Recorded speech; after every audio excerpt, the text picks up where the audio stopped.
Why is it so hard to make friends as an adult? On paper, friendship should be simple. You meet someone, you have things in common, you enjoy talking to each other, you enjoy spending time together, and over time, connection forms. Somewhere between childhood and adulthood, friendship seems to become complicated. People are busy, life gets full, everyone has responsibilities, families, careers, and things they're carrying that people may never see. Sometimes priorities simply change. However, I don't think this is the whole story. If it was only about being busy, then why do so many people feel lonely even when they are surrounded by others? Why do some friendships feel easier at first and become difficult when someone needs support, sets a boundary, or shows a more vulnerable side of themselves? Why do some connections feel they disappear the moment we stop being the easiest versions of ourselves to be around?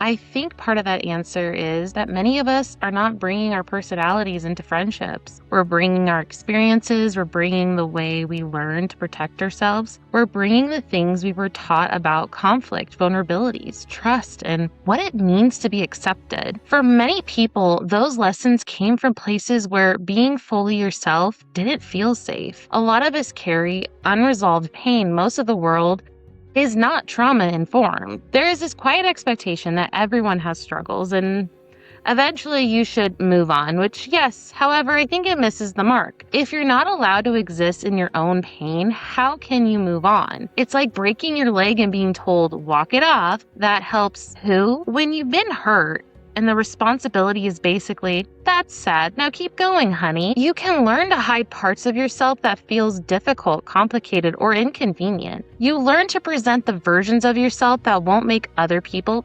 uncomfortable. The problem is that real connection requires more than being liked. It requires being known. Sometimes the very things we learn to do to protect ourselves are the same things that make genuine connection harder.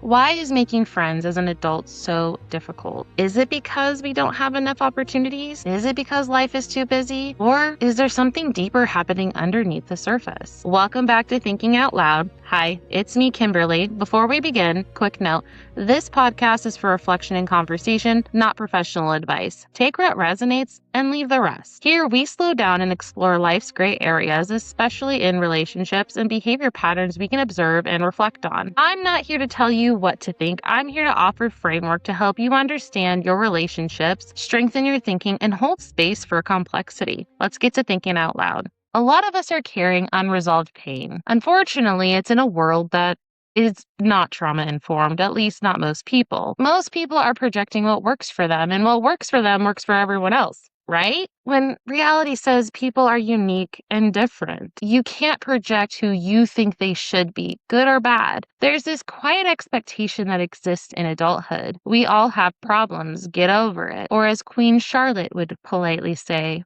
prayers, sorrows. You can share something that hurt you, and sometimes the response is basically, I'm sorry that happened. Keep your head up, champ. Everything happens for a reason. The universe is telling you something. Just move forward. Get over it. Life's too short, sweetie. While those responses may come from a good place, they might even mean well. Sometimes what they communicate is, your pain is allowed to exist only for a moment. Didn't you get the memo? If not, what's wrong with you? No, seriously, did you not get the memo? Dang it, they didn't send them out. Did you not memorize your lines? Honey, you're on the stage. Many people learn that their difficult emotions are something they need to manage privately. They learn not to be too sad, not to need too much, not to talk too much about what happened to them, because apparently that's not polite, not to make other people uncomfortable. Eventually, they learn how to present a version of themselves that feel easier for other people to accept. The person who is always okay, the person who's always helpful, the person who can laugh about their struggles, but never actually talk about how much something affects them. The person who says, I'm fine, because they learn that being honest about not being fine can change how people see them. So we have people who bottle it up for so long, they end up bottling it up until they can't, and trauma dump in a non-consenting way onto strangers they just met. I'm guilty of that one. Here's part of the problem, though. The version of ourselves might help us feel accepted. It might be easy to admit to strangers you may never see again. It doesn't build connection, though. It's kind of like you're doing little burpees of processing your trauma, but you're processing it alone. You're not building connection, unfortunately. You're just getting by. It doesn't let us be known. There is a difference. Being accepted means people enjoy the version of you that you show them. Being known means someone has seen the complicated parts, the fears, the insecurities, the struggles, and they still choose to show up for you. Real connection requires both. They get to enjoy the parts of you shown to the world and the person behind it that not many people get to see. It's hard to build deep friendship when everyone is afraid of being fully seen. Then there's another layer. Performance, baby. People often present a version of themselves. This isn't new. Social media did not create the idea of performing, rather it amplified it. Now we live in a world where people can carefully curate what others see. The best pictures, the biggest accomplishments, the happy moments, even our struggles can sometimes become curated. We learn how to present ourselves in a way that feels safe, acceptable. Sometimes that safety comes at a cost. There's a difference between having boundaries and building walls. Polished boundaries often feel more like walls, not often intended to keep others out. However, it does limit us in our own growth as well. Boundaries say, I know what I need to feel safe, and I can still let people get close. A wall says, I can't risk anyone seeing this part of me. No way, Jose. If everyone is showing the polished version of themselves, if everyone is presenting the version that's easiest to love, how do we know who will be there when life becomes difficult? When the small problems become a real crisis? When we stop being the fun friend, the helpful friend, the low maintenance friend? Where does vulnerability live when everyone is afraid to be vulnerable? Maybe that is the part why making friends as an adult feels so difficult. Friendship requires us to be seen. A lot of us have spent years learning how to hide, though. Another dynamic is I noticed it happens when one person becomes the caretaker in all of their relationships. They're the one planning the brunches, remembering birthdays, checking in after a hard week, hosting gatherings, listening for hours when someone needs to vent. They become the dependable friend. Somewhere along the way, though, they stop asking themselves an important question. Do the people in my life know how to take care of me too? Sometimes the painful realization is not because other people are necessarily selfish, rather the friendship was built around one person always giving and the other person always receiving. If you've always been the listener, people may not even realize you need someone to listen back. If you've always gave people information about yourself and been an open book, they may never think to ask questions about you.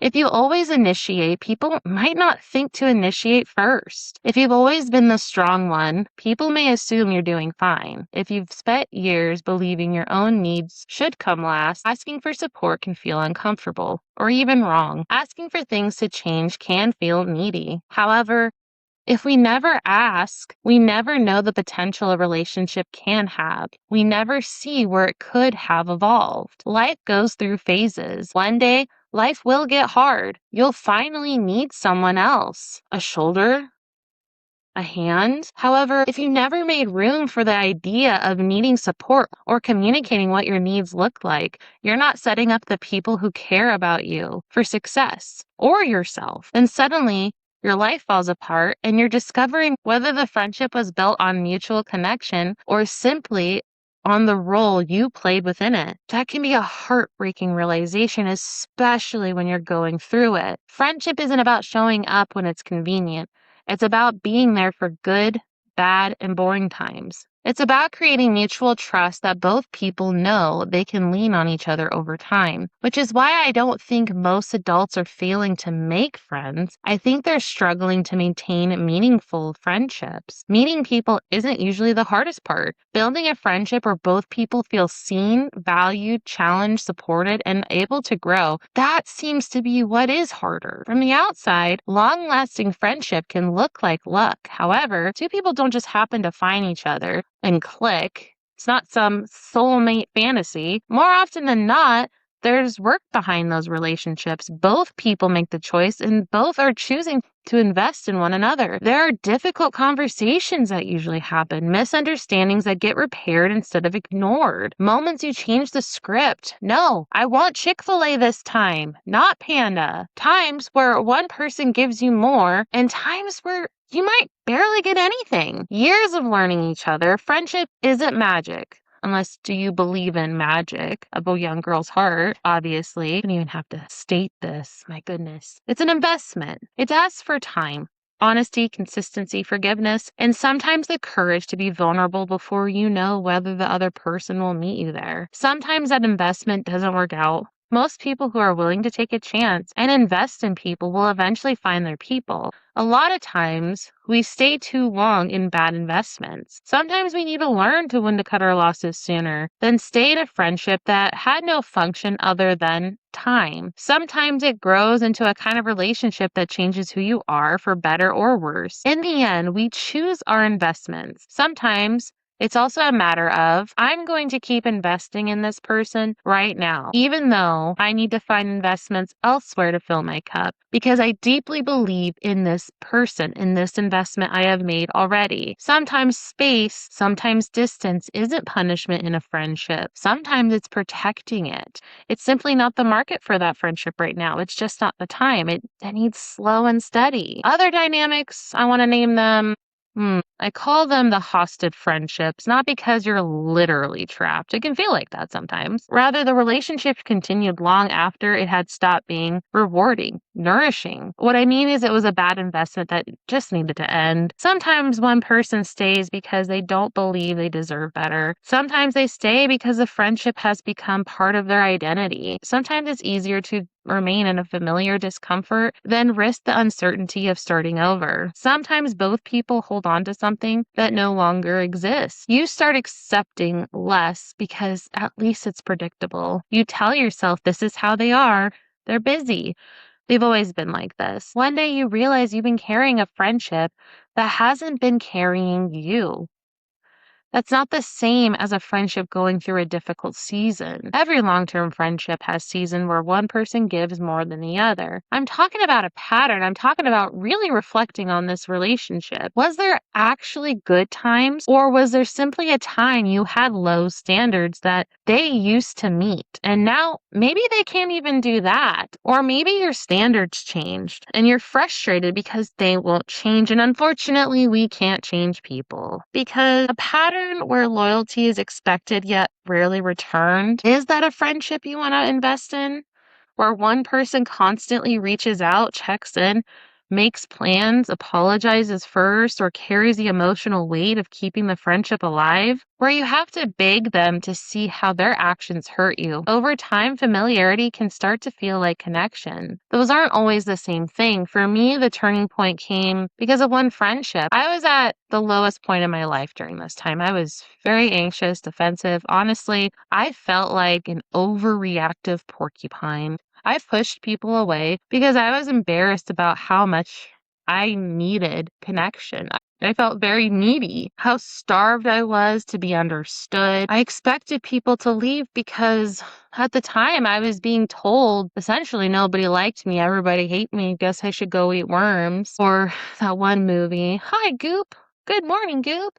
They all hated me. For me, I had someone in the sidelines telling me that I wasn't wanted. So during this season of my life, I pushed a lot of people away, but this person, they responded differently. Instead of pulling away when I got messy or overwhelmed, she became curious. When I hurt her, she asked questions instead of immediately assuming my character or the worst. She challenged me rather than interrogated me or belittled me. When I reacted defensively, she wanted to understand what was happening underneath my reaction. She always gave me the benefit of the doubt, and usually she was right. She didn't excuse my behavior. She didn't reduce me to my worst moments either.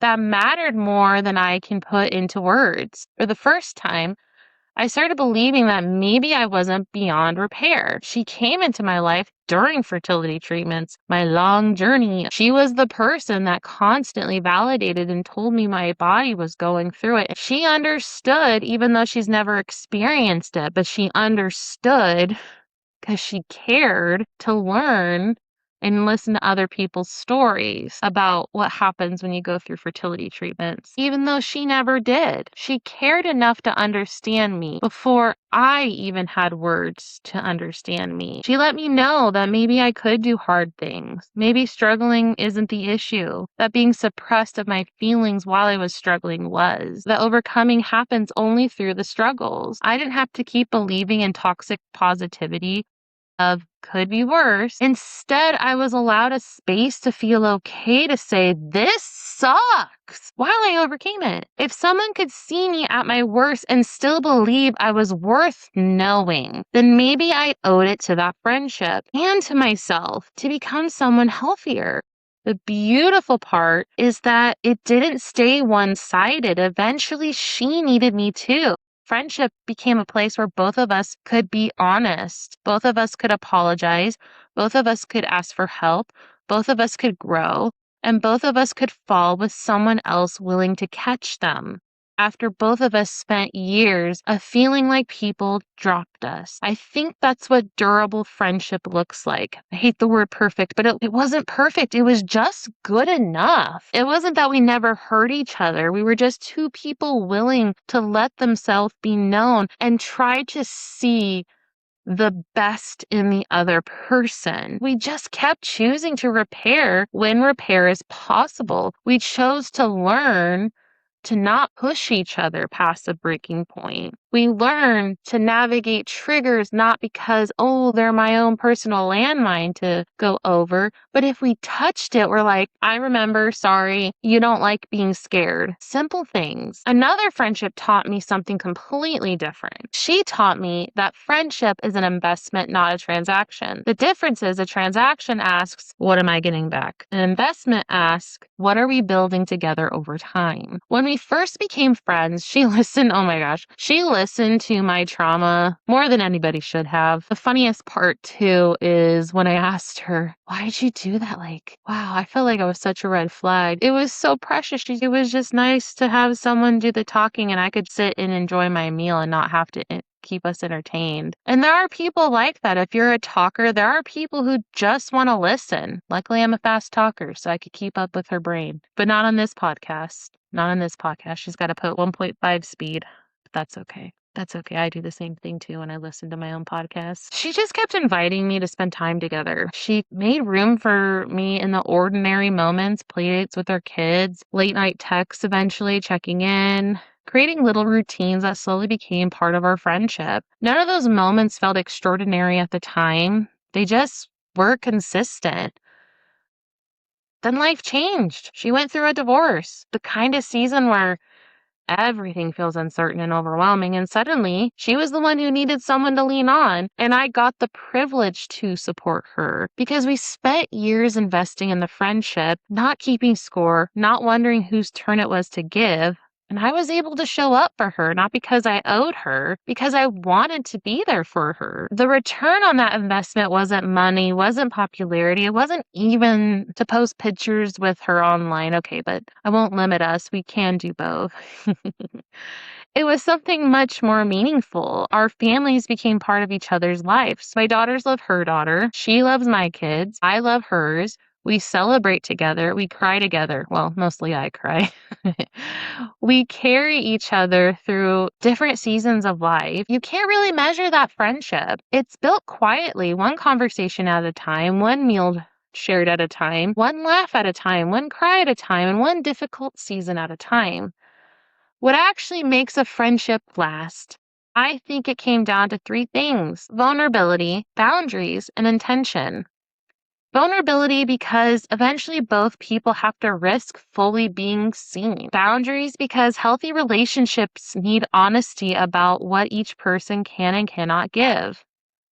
Again, boundaries aren't walls that keep people out. They're guidelines that help relationships stay healthy long enough to last. Intentional because friendships don't survive on good intentions alone. It has to be a conscious effort. They need maintenance, checking in when life gets busy, making plans instead of assuming you'll eventually get together, owning your mistakes, not taking silence as rejection, having uncomfortable conversations instead of letting resentment quickly build, repairing trust when it's been damaged, sometimes radical honesty. And none of that is glamorous. Most of it will end up on social media. That's not how meaningful relationships are built. Not through one grand gesture, through hundreds of ordinary moments where two people keep choosing each other.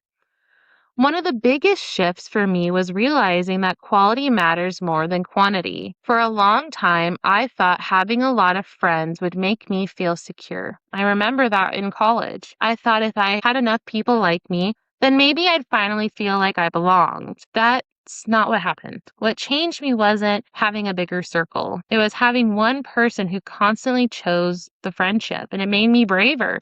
It made me, once I had my first friend, my best friend, I was able to get another friend who eventually became my best friend again.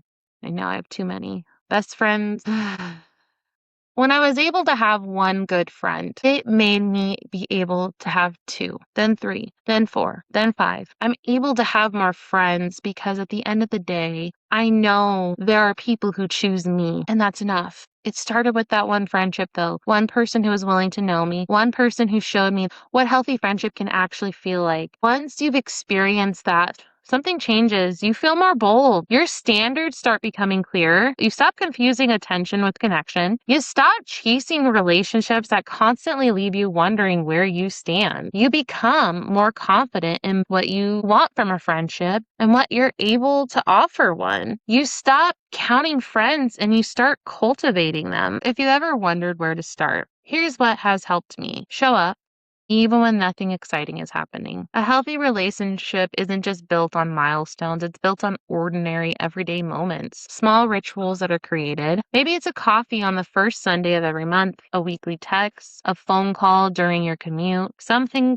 that quietly says, I'm still here, you matter to me. Ask real questions, sometimes be silly about it or creative. Ask questions that show them you pay attention to the things that matter to them. When someone answers, listen with curiosity instead of trying to solve them. I remember when people were more honest and vulnerable and saying, thank you for sharing with me. I'm so glad you told me what was bothering you. I realized how much more my friends felt they could be themselves. I remember that the story someone tells you today may not be the whole story of what they're carrying. Often there's layer to it, like in Shrek. Ogres are like onions. Friendships are like onions. They have layers. And people have layers to them in general. If something hurts you, talk about it before resentment has a chance to grow, because if you assume you're against each other, that destroys relationships. More often, the problem isn't a person, it's miscommunication, shame, avoidance, and needing to be right. If you need space, communicate it. If you make a mistake, apologize, and hopefully apologize without being prompted to. If someone apologizes to you, pay attention to whether their actions begin to match their words, but also leave hope for them to change, because it's an incredibly vulnerable thing to do, to admit your mistake when you're not prompted to it. It is an opportunity to grow that friendship. Friendship isn't about never getting it wrong. It's about willing to prepare when something goes wrong, because that's how trust grows, not by avoiding conflict, by learning that your relationship can survive honesty. I think it's worth being intentional about where you invest your time and emotional energy. Not every friendship has to become a lifelong friendship. Some people are wonderful co-workers. Some are great neighbors. Some are friends you grab coffee with once every few months. Some become family by choice. Those relationships have value. The goal isn't to make every connection as deep as possible. The goal is to recognize which relationships have the potential to grow and which ones are the healthiest when they stay where they are. Every once in a while, I think it's worth asking yourself a few questions. Do I feel emotionally safe with this person? Can I be honest about what's happening in my life? If not, is it because of our history or my own insecurity? Do they celebrate my growth without making me feel guilty for changing? Can they change? Can they challenge me with kindness when I need to hear something difficult? Do I trust them? Do they trust me? Healthy friendships aren't only about enjoying each other's company. It's about creating an environment where both people can grow. Sometimes you'll realize the answer to those questions is yes, and sometimes you'll realize you've outgrown a relationship, and that's okay. Not every friendship is meant to last forever. Some people walk with us through one season of our life and then our paths naturally separate. That doesn't automatically make the friendship a failure. It means it served its purpose. And it might have just been a seasonal friendship, not annually. It matters which relationships you're continuing because they're still life-giving, which ones you're maintaining simply because they've always existed.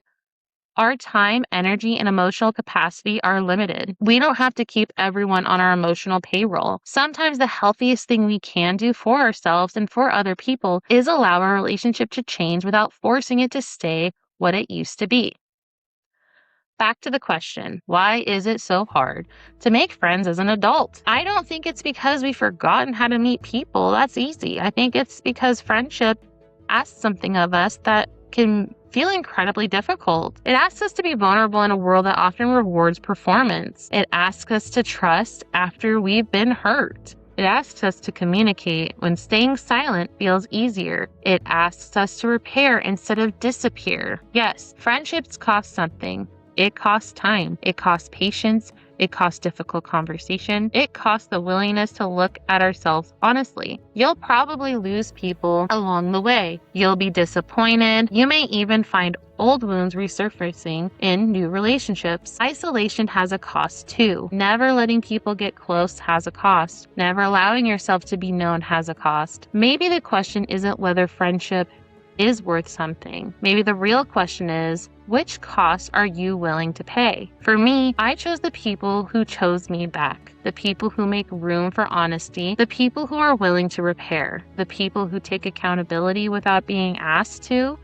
the people who remind me that healthy relationships don't require me to perform and they invite me to belong, to be myself. Maybe the question isn't, why is it so hard to make friends as an adult? Maybe a better question is, what kind of friend am I becoming? And what kind of friendships am I building? Or maybe an even harder question is, do the people in my life know the real me or only the version of me that feels safest to show? I'd love to hear your thoughts. Has a friendship ever changed the way you saw yourself? Or maybe have you realized that some friendships last because they are familiar, not because they're healthy? What have meaningful friendships taught you about connection? Whether you leave a comment, send a message, or simply sit with this question yourself, I hope this conversation stays with you. Thanks for slowing down and thinking out loud with me. Until next time, take care of yourself and remember, friendship isn't something we find once. It's something we build. One honest conversation, one repaired conflict, and one action of showing up at a time. I'll see you in the next episode.